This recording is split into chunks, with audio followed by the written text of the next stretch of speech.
dapat maging laban ako. It depends. Sa backstage, nanonood kami ng laban ng Kagendra against Nova. Nakilala ko sila, nangin ko din si Sentry na kanilang import. Nakilala ko si Mada. Ang daming ultimate dito ng side ng RWA na pwedeng i-reset ni Madam Blur.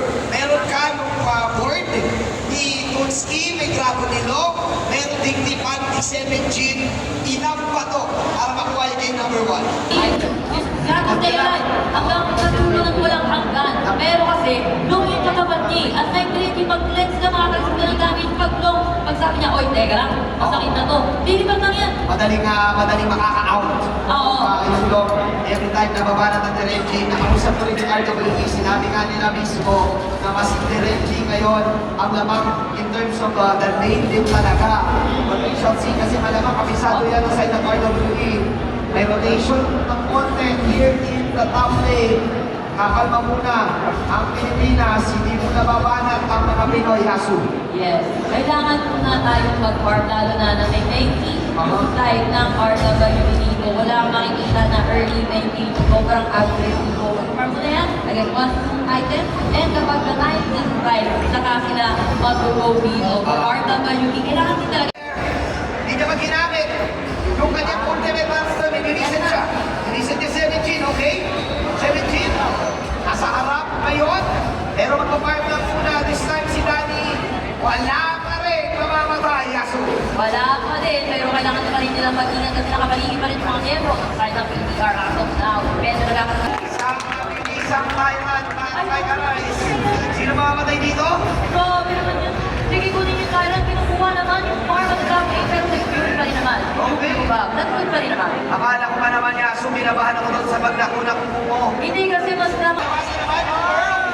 World is my board, okay? Papasok na yung program, wala mo nang jobagan. Wala silang pili doon. My word is my... Side na main R. Meto ko naman yung 17 na may sensation. Lumas na naman. Ang neto kay Sanchez. Pero hindi naman makakasya. Laban, pinagawa ng kapat. This time, Midonski. 1-for-1, Yasu. Akala ko laging paso para kay hindi control lang ng isang beses kung gusto ka lang Kala mo pa-part ka. Kala mo pa-part ka. Make one pa lang tayo, Maripati. Wala pang part 2. Naghintay si 17 ng tamang pagkakataon. Hindi niya sinalo yung bolang kristal. Yun yung opening na side ng RWE. Pero papakalawang laban ang nangyari ngayon. For this record, dinibig lang nila, okay? Nasa bandang gitna, si Arise, yung bola, nawala naman yun. Para sa dalawang muna na to. Nakakasuwa sila doon sa word is my word. Para silang sisis na nandun sa gilid. At nasa pusuan, friend. Pero ang ganda na ng ginagawa ng RWE dito.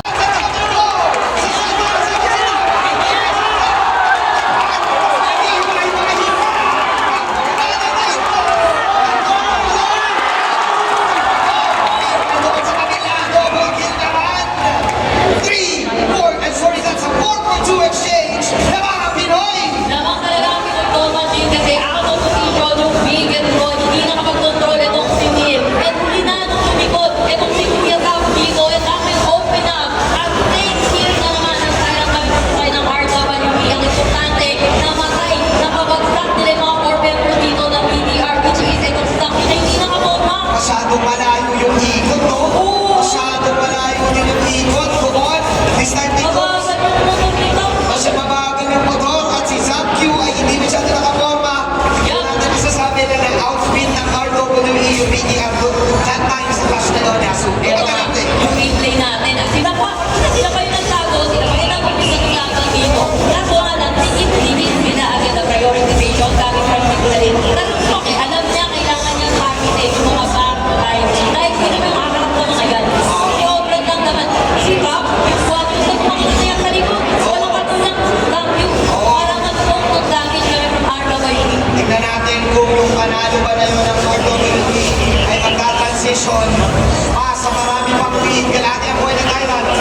Gusto nilang